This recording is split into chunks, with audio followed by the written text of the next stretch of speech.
नमस्कार, मैं हूं आशीष कुमार सिंह और आप देख रहे हैं यूपी कनेक्ट। यूपी कनेक्ट में दोस्तों आज चर्चा करूंगा आजम खान की धमकी के बारे में। आखिर आजम खान ने एक पत्र लिखकर अखिलेश को इतना डरा क्यों दिया है? क्या उत्तर प्रदेश की राजनीति एक नया रूप लेने वाली है? बीजेपी क्यों इतना खुश नजर आ रही है, या फिर हम बोलें चंद्रशेखर क्यों इतना उत्साहित नजर आ रहे हैं? कांग्रेस भी थोड़ा सा डरी हुई दिख रही है। अब सवाल ये उठता है कि ऐसा आजम खान ने कर क्या दिया कि पूरे उत्तर प्रदेश या यूं कहे पूरे भारत में हड़कंप मच गया है? तो दोस्तों सुनिए, बहुत इंटरेस्टिंग किस्सा है। दरअसल हुआ क्या, आजम खान से मिलने रामपुर के जिलाध्यक्ष अजय सागर जाते हैं।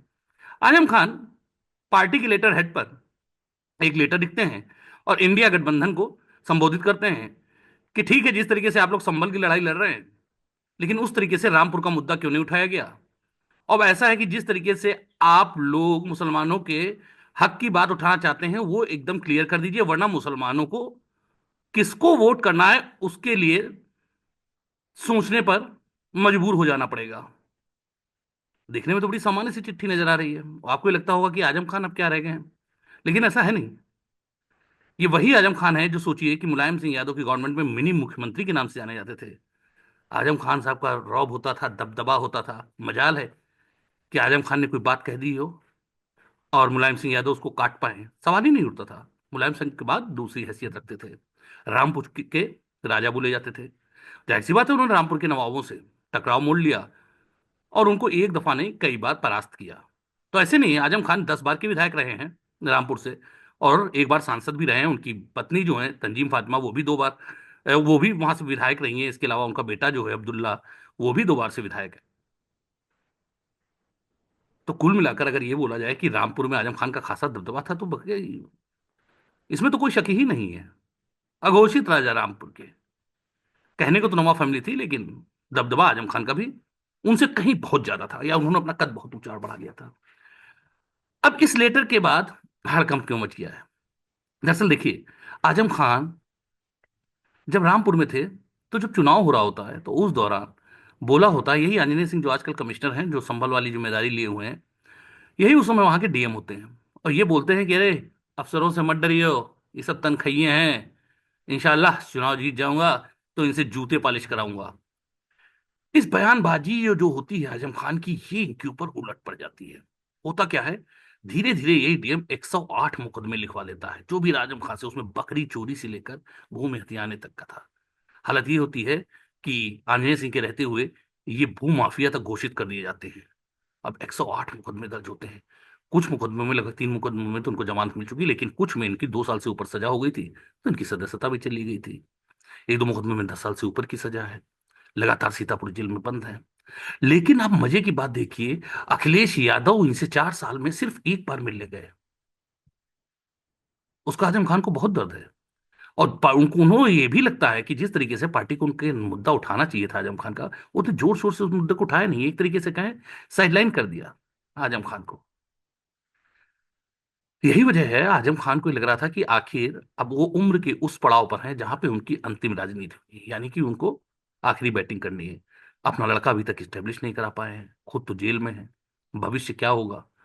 जो उनका रौब रसूख दबदबा होता था, क्या वो अपने बेटे का वैसा करवा पाएंगे? तो एक तो वो भी चिंता है उनको। तो बहरहाल उन्होंने लेटर लिख दिया। उसके बाद में जाहिर सी बात है हड़कंप मच जाता था। दूसरी बात बता दें, उन्होंने एक जो बहुत अच्छी बात कही, वो भी आपको सबको सुनने वाली है। उन्होंने बोला कि कुंदुरकी सीट या रामपुर में मुसलमानों के वोट चोरी हो जाते हैं, बीजेपी जीत जाती है।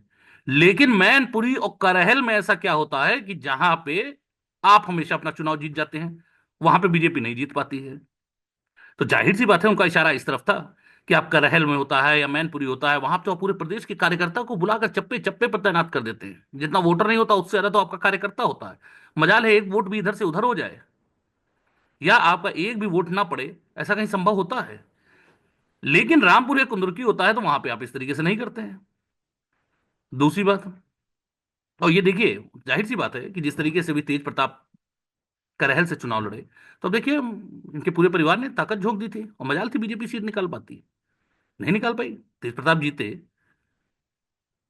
तो ये आजम खान को ये भी डर था कि जिस तरीके से इस तरह आप अपने परिवार का, यादवों को बचाव करते हैं, उस तरीके से आप हमारा क्यों नहीं बचाव किए? दूसरी बात यह है कि अब आपसे मैंने जिक्र किया कि उम्र के उस पड़ाव पर है, तो वो चाहते हैं कि उनका बेटा सेटल भी हो जाए। अगर मान लीजिए समाजवादी पार्टी में है तो उसको वो दबदबा मिलना चाहिए था जो उनके बाप का था। परिवारवादी पार्टी है तो इनमें तो सभी लगा ही रहता है, तो वो कैसे छोड़ दें कि इन्होंने शुरुआत से मुलायम सिंह यादव का हाथ पकड़े रखा, जो मुनी मिनी मुख्यमंत्री कहा जाता हो, उसका बेटा ऐसे ही राजनीति में अखिलेश जी कर जी हजूरी करेगा। नहीं, वो भी अपने लड़के को एक मजबूत खंभा बनाना चाहते हैं, लेकिन अखिलेश ने उस तरफ ध्यान ही नहीं दे रहे थे। लेकिन अब उनके लेटर लिखने के बाद में स्थितियां पलट गई हैं। देखिए, सबसे बड़ी बात यह है कि अखिलेश यादव को यह मालूम है कि उनका मुस्लिम वोट बैंक अगर उनसे छिटक गया तो उनके पास हाथ में रह नहीं कुछ जाएगा। जो ये किला बनाकर रखा है वो रेत के किले की तरह ढह कर गिर जाएगा। आपको मालूम होगा कि चंद्रशेखर अभी सीतापुर जेल में आजम खान से मिलने गए थे। तब के बाद से ही उस मुलाकात के कई मायने निकाले जा रहे थे। देखिए, चंद्रशेखर को चाहिए एक बड़ा चेहरा, जबकि मौजूदा समय में आजम खान को भी चाहिए एक संगठन। ऐसी स्थिति में अगर ये लोग सहारनपुर से लेकर गाजियाबाद तक सीमित हो जाते हैं, और जिस तरीके से ओवैसी भी इस गठबंधन में शामिल होना चाहते हैं, तो आप ये बात मान लीजिए, अगर ये लोग सहारनपुर से गाजियाबाद तक ही फोकस कर देते हैं तो आप ये मान कर चलिए समाजवादी पार्टी को यहाँ पे कई सीटों पर हारना पड़ेगा। मैं ये नहीं कह रहा हूं कि इनकी सीटें बहुत ज्यादा जीत जाएंगे, लेकिन आप ये मान कर चलिए, अगर ये 500 से लेकर 6,000 या 8,000 वोट तक पा जाते हैं तो समाजवादी पार्टी के जो भी कैंडिडेट वहां से तगड़ी फाइट कर कर जीते हुए हैं, तो वो सब सीटें इनके हाथ से आसानी से निकल जाएंगी। और मुसलमानों का और जय भीम वाला अगर होगा, तो आप ईमान कर चलिए कि वोट परसेंटेज चाहे कितना हो, बदला बिखरेगा तो है ही है, उससे सबसे ज्यादा नुकसान समाजवादी पार्टी को होगा। अब देखिए, आजम की नाराजगी की एक और भी सबसे बड़ी वजह है। आजम खान जेल में थे, वहां से टिकट दे दिया जाता है तुर्क कैंडिडेट को, और आजम खान और तुर्कों की कभी बनती नहीं है। सांसद साहब जीत जाते हैं, आजम खान से उनकी चॉइस भी नहीं पूछी जाती है। हालांकि समाजवादी पार्टी वालों से बोलिए तो बोलते हैं कि नहीं नहीं, अखिलेश जी ने चॉइस पूछी थी, तो उन्होंने बोला था, उन्होंने प्रस्ताव दे दिया था कि आप क्यों खुद अध्यक्ष जी नहीं लड़ जाते हैं रामपुर से। लेकिन ऐसी बात नहीं है। अगर आजम खान से पूछा गया होता तो कम से कम जो मौजूदा सांसद हैं उनको तो टिकट किसी हालत में नहीं मिलता। अखिलेश यादव उनको टिकट दे देते हैं, और उसके बाद में देखिए, जब वो जीत कर आते हैं, उनसे आजम खान के बारे में पूछा जाता है तो उनका ये बयान होता है कि अरे वो तो एक बिगड़ैल बच्चे हैं, उनको सुधार घर में भेजा गया है। आप सोचिए, जिस की उंगली उठाए बिना पत्ता ना डोलता हो रामपुर में, उसमें वहां का सांसद, वो भी समाजवादी पार्टी का, जिस पार्टी में उनका इतना रसूख होता है, इस तरह खुलेआम भाषण दे रहा है कि ये तो बिगड़ैल है, सुधार गृह भेजे गए हैं। सोचिए, रामपुर का कोई कैंडिडेट गया हो, रामपुर का कोई भी निवासी गया होगा और आजम खान से मुलाकात की होगी, तो आजम खान से कहा होगा, मैं चिच्चा देखा क्या कह रहे हैं, अरे वो तो आपको बिगड़ैल बच्चा बता रहे हैं। तो आप सोचिए आजम खान कितना अंदर से जल्ला कर रह जाते होंगे। तो ये कुछ वजह है कि अखिलेश का ना मिलने जाना, उनको हाशिए पर डाल देना, ये बात आजम खान को कचोट रही थी। और मैंने जिस तरीके से बताया आपको कि अगर चंद्रशेखर के साथ मिल जाते हैं, आजम खान चले जाते हैं, तो आप ईमान कर चलिए इनको नुकसान होगा। बात करें अगर बीजेपी की, तो बीजेपी का आप देखिए 2022-24 में जिस तरीके से मुसलमानों को वोट करने का ट्रेंड रहा है, वो एक तरफा वोटिंग की है, और बीजेपी इस बात को लेकर खासी परेशान है। बीजेपी खुद चाहती है कि बिखरा हो। ऐसी स्थिति में अगर चंद्रशेखर ओवैसी और आजम खान की तिकड़ी मिल जाती है तो बीजेपी के रास्ते काफी आसान हो जाएंगे। तो बीजेपी तो इस बात से काफी उत्साहित है ही है। और लोगों का तो यहां तक कहना है कि आजम खान ने ये लेटर बीजेपी के कहने पर ही लिखा है, या उनकी कोई एक बीजेपी के साथ कोई एक डील हो गई कि भाई आपको जितने भी मुकदमे चल रहे हैं उसमें रिलैक्सेशन मिल जाएगा, लेकिन आप भी तो कुछ एक कदम आगे बढ़ाइए। हालांकि मुझे इस बारे में मालूम नहीं, ये कि सिर्फ चर्चाएं हैं, इसमें कितनी सच्चाई है ये मैं आपको नहीं कह सकता हूं, लेकिन ऐसी बाजार में अफवाह चल रही है और लोग ऐसे सब बोल भी रहे हैं, और कई बार राजनीति में अफवाहें फैलाई भी जाती हैं।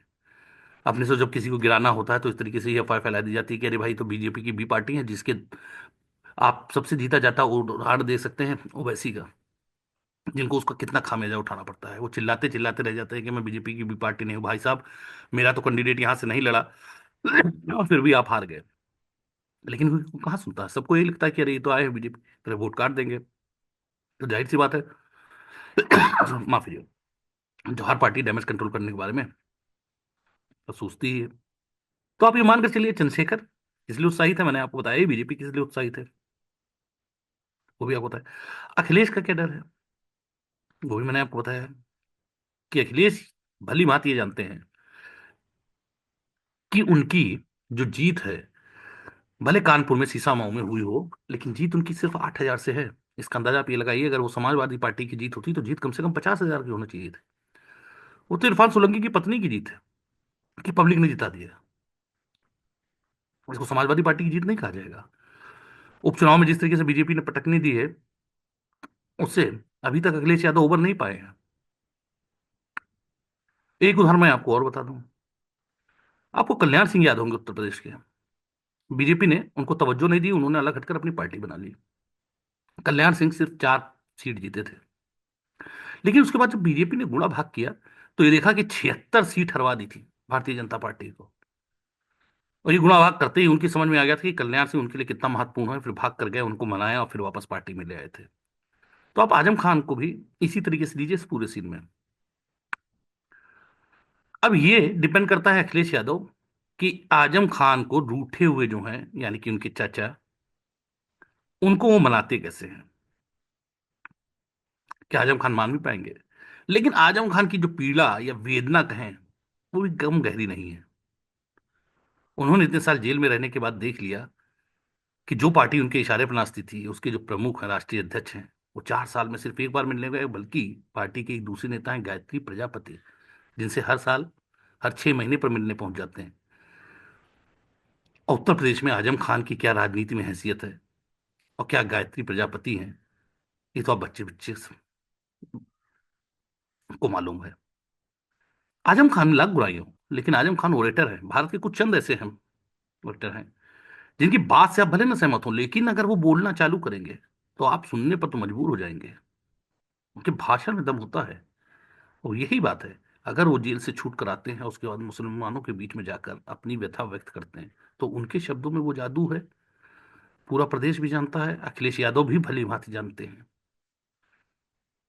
बहरहाल, आजम खान ने गेंद अखिलेश के पाले में फेंक दी है। अब अखिलेश इसको किस तरीके से खेलते हैं, ये तो थोड़े दिनों में पता ही चल जाएगा। लेकिन एक बात तो है, आजम खान अगर अपनी अपनी स्टैंड पर टिके रहते हैं, तो ये आप मान कर चलिए, उत्तर प्रदेश की राजनीति में बहुत आपको बदलाव देखने को मिलेगा। नमस्कार।